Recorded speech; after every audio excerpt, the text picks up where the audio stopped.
کلام د ازل نه موجودو او کلام د خدای پاک سره او هغه کلام خدای پاکو.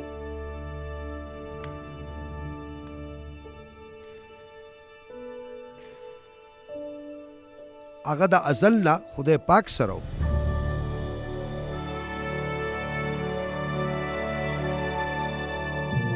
خدای پاک هر چیز داغه په وسیله پیدا کړل.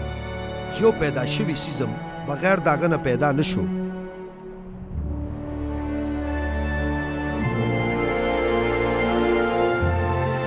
او دغه کلام د ژوند سرچینه و او هم دا د ټول انسانانو د پاره نورو او نور په تیاره کې ځلیږي او تیاره په کله هم غالب نشو.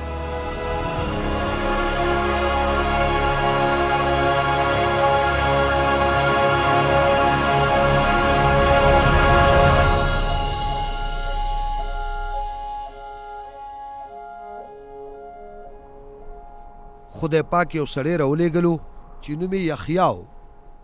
هغه د نور د ګواهۍ دپاره راغلو چې ټول خلک د هغه د پیغام په وسیله ایمان راوړي. هغه پخپله خو نور نه و خو هغه د نور د ګواهۍ دپاره راغلو.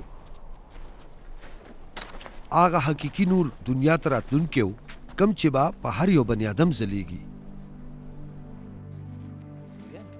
هغه پخپله هغه دنیا ته راغلو کومه چې هغه پیدا کړې وه خو دنیا هغه ونه پیژندلو.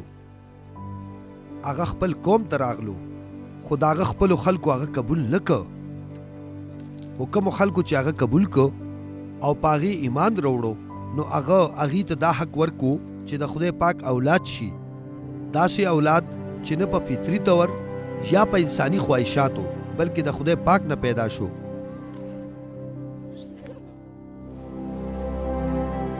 نو کلام انسان شو او هغه زمونږ په منځ کې اوسېدو او موږ د هغه لویي ولیدله، د واحد او د یکي یو زوی لویي چې د حقیقت او وفادارۍ نه مامور وي، څوک چې د پلار د خوا نه راغلی وي.